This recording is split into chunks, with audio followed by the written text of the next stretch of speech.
Karena sebenarnya orang-orang yang seperti itu korban. Kita itu sering salah sasaran. Yang kita sasar, yang klasteri, gitu. Yang sebenarnya itu dia hanya pesuruh, gitu. Ya kan? Sedangkan kita harus menjaga dikit. Gitu. Siapa sebenarnya, gitu. Meskipun memang itu sulit untuk dilacak.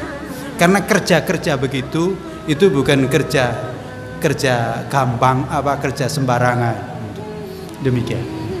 Ya, maka kita harus tetap berpikir logis, normal, nggak apa. Betapa bedanya. Andaikan yang ditusuk itu pejabat, apa namanya anak ini? Pasti teroris. Ya kan? Ini kita jujur-jujur aja. Andaikan yang ditusuk itu pejabat, apa namanya yang nusuk ini? Pasti dikatakan teroris. Ya kan?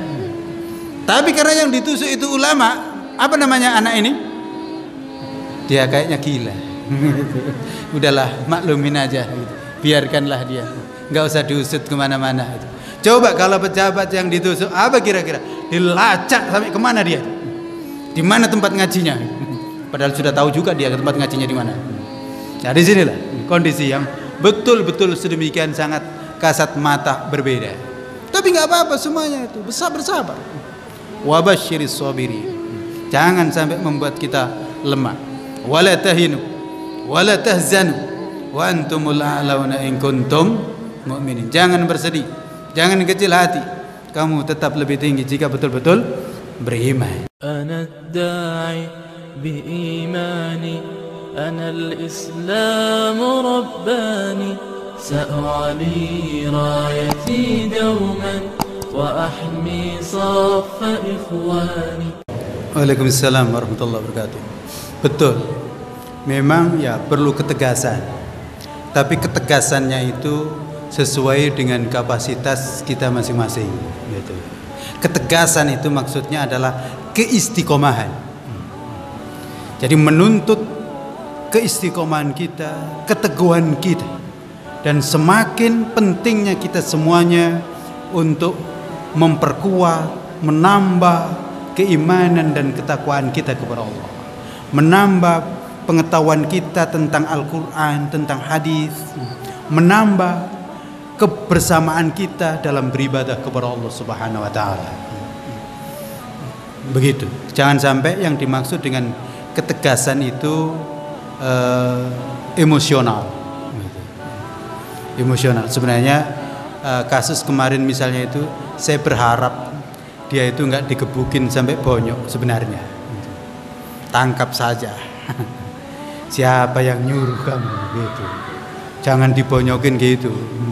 Untung dia masih hidup. Kalau mati nggak bisa lagi ditanya dia.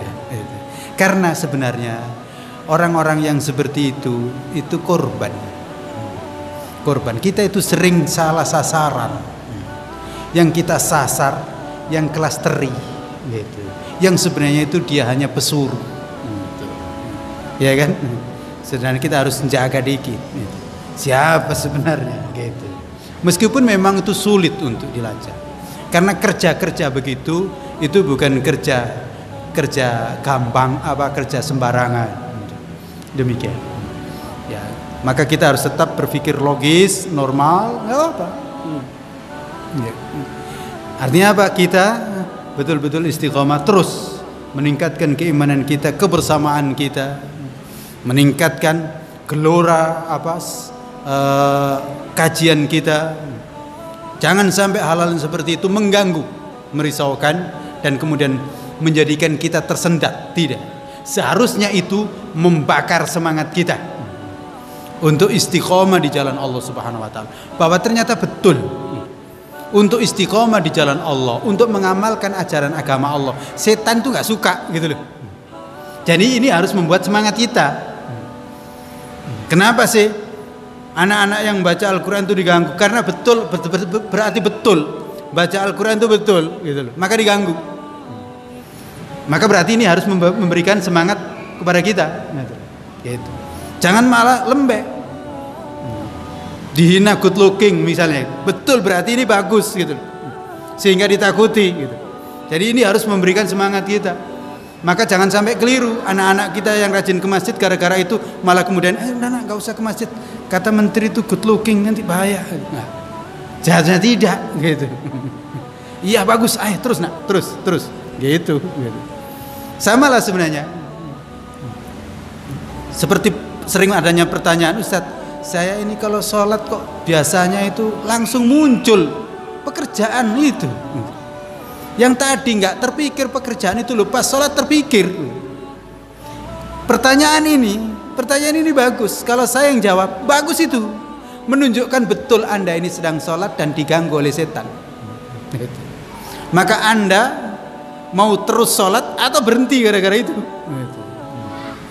Jadi yakinlah bahwa sholat itu benar. Bahwa itu sholat itu benar. Kenapa? Itu buktinya diganggu setan.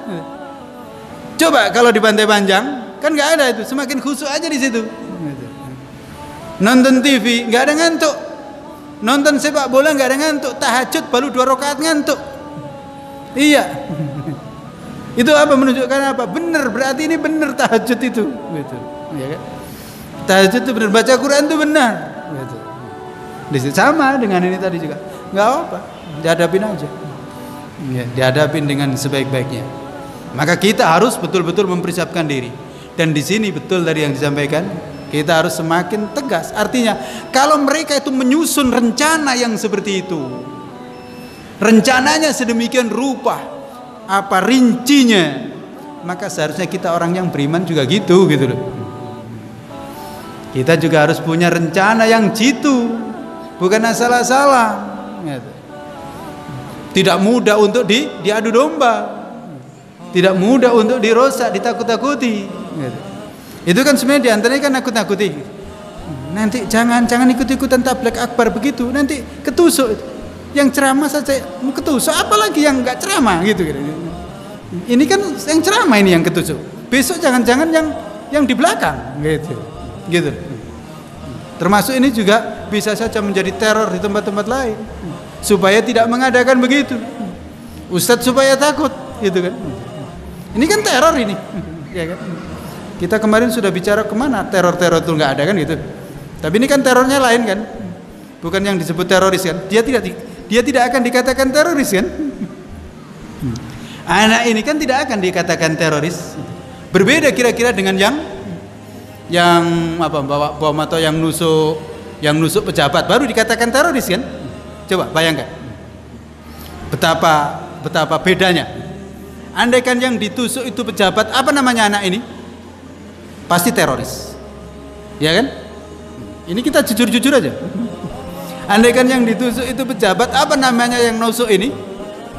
Pasti dikatakan teroris, ya kan? Tapi karena yang ditusuk itu ulama, apa namanya anak ini? Dia kayaknya gila. Udahlah, maklumin aja, biarkanlah dia, nggak usah diusut kemana-mana. Coba kalau pejabat yang ditusuk, apa kira-kira? Dilacak sampai kemana dia? Di mana tempat ngajinya? Padahal sudah tahu juga dia tempat ngajinya di mana.